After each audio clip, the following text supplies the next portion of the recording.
Hello, everybody. How you all doing? Hope you're doing good. So, yeah, as you can see, there's a man behind me, a new face. It's going to be with Ben Birchall since Tom hung up his leathers. Ben's been looking for a new passenger, and it should really have clicked with me, really, because this man was here last Manx Grand Prix when they came over to do some tyre testing on the sidecar outfit, so I should have known, shouldn't I? Anyway, I'm going to bring some news about that, who it is, what he's been up to, and also news about Lee Johnston, James Hillier, and Dominic Herbertson, and let's see what else I can fit in. So stay tuned. Video will be along in a few seconds after the intro. See you in a minute.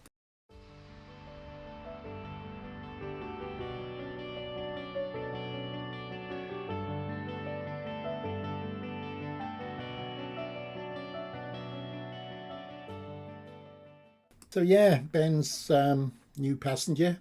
Of course, it's going to be Kevin Roussea, man from France. So he's ridden the TT course once. I think he was with Tim Reeves. I say Tim Reeves. I nearly say Vic Reeves. I don't know why, because Vic Reeves is he's sort of a comedian, if you can call him that, on television. But as I said earlier, that Kevin was here with Ben when they were doing the shakedown on the tyres, and Ben thought he's the right weight, the right size, and he'd be a perfect replacement for Tom. But I think they'll take their time, to adjust. I don't think they're going to go crazy and go out all guns blazing. But yeah, we'll have to see what happens. And of course, Kevin Russo, he cut his teeth in sidecar racing in the World Championship. We're on the World Championship level with a number of wins and podiums. But we'll see how he goes, and that's all we can do. I don't know if this year well, it's impossible really to be the year that if Ben Birchall and Kevin did win both races, that would mean he's just one short of Dave Molyneux's 17 wins, of course. So yeah, it's not going to happen this year, but if he does win too, that'll be some incredible achievement anyway, and give us something extra to look forward to next year, of course. Let's see how Molly goes. I wonder, will Molly stick with the KTM engine in a sidecar? I haven't heard anything to say if he is or if he isn't, and of course, if I do hear something, I'll let you know on here. And moving on, James Hillier. He's going to be on a Honda for TT 2024.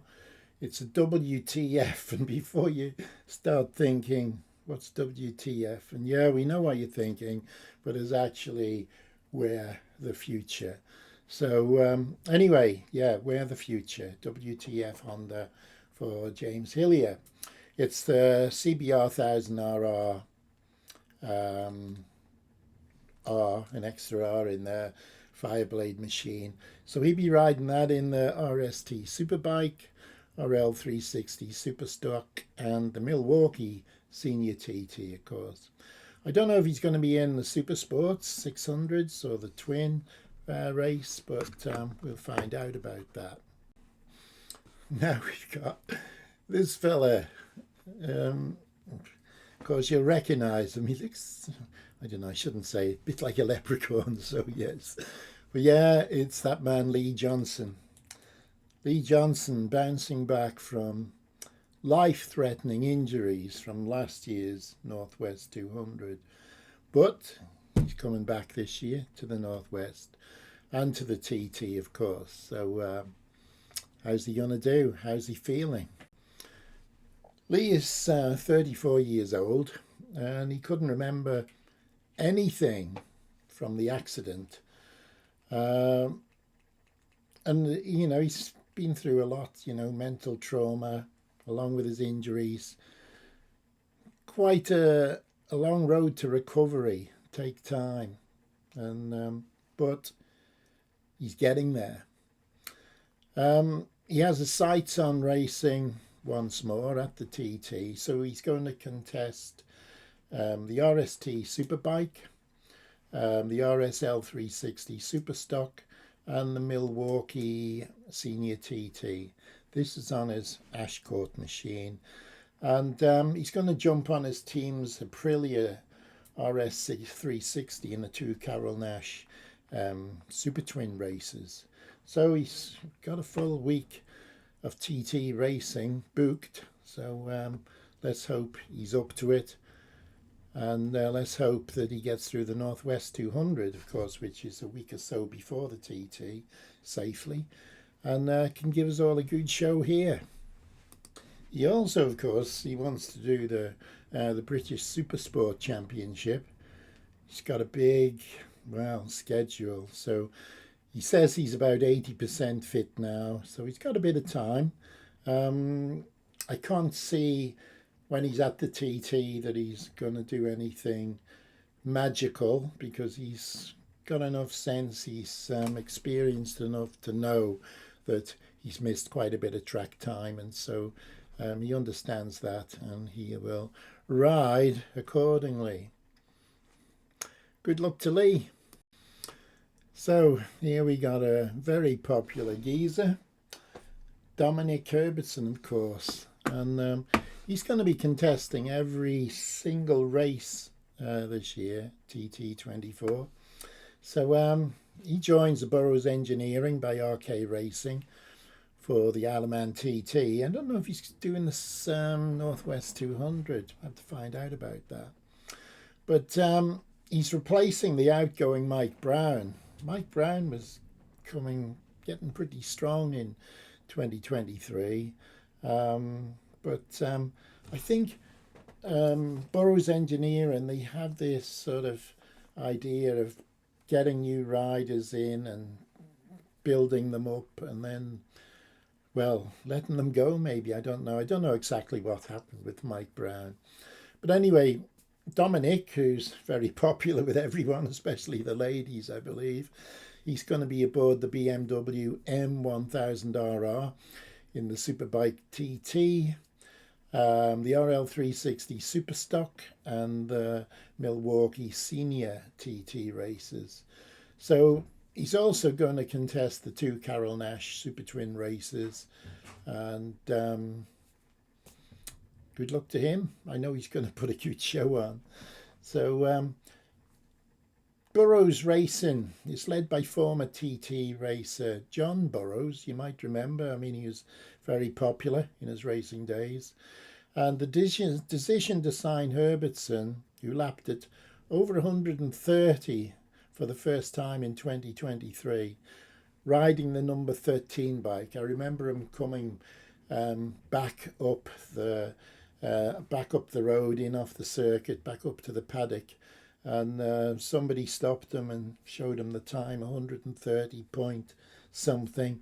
But he was so delighted, so delighted. And so he should be, to do 130 mile an hour lap average on the TT circuit is something pretty special, isn't it?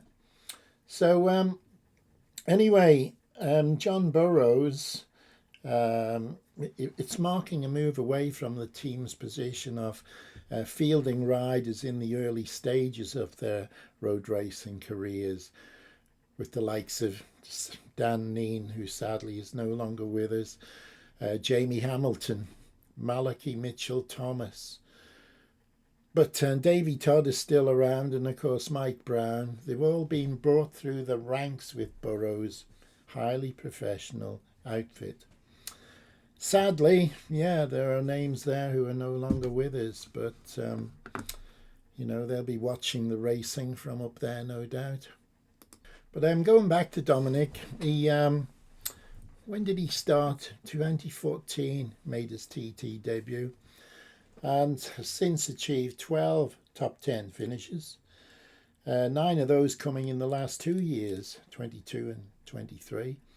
He was 7th in last year's opening Super Twin race, and his best result to date, going one better he did in the 2023 Superbike race and 3 races in 2022.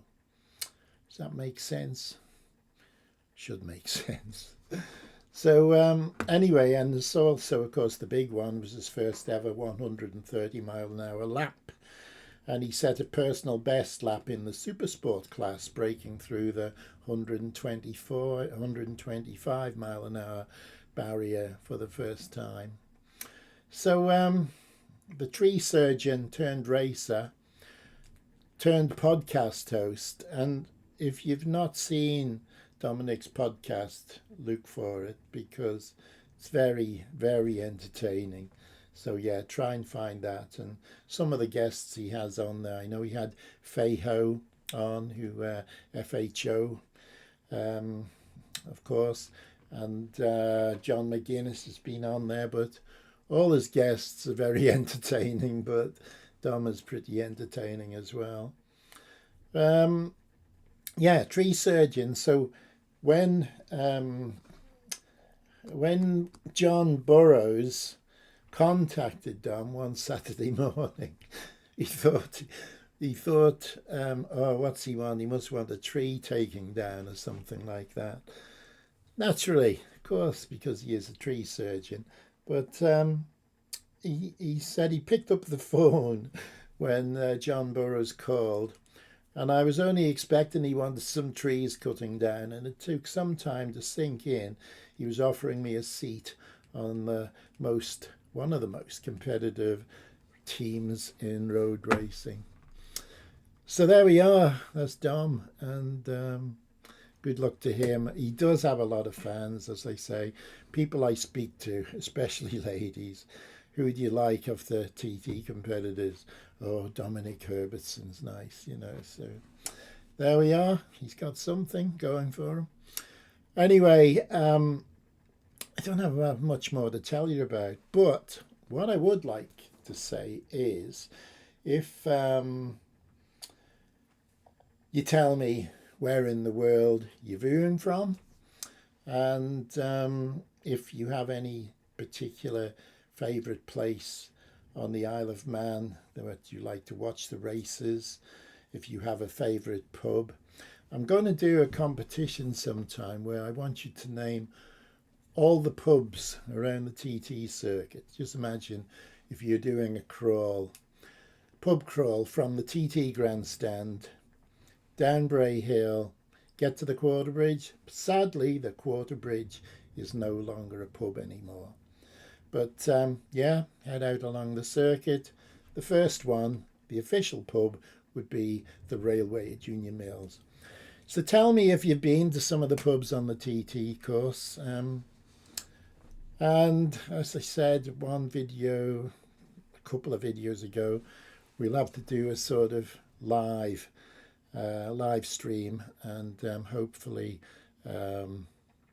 anyway, yeah, we'll try and do a live stream sometime. Take care, everyone. See you again very soon, I hope. Look after yourselves. I look after myself. You do the same. Bye for now.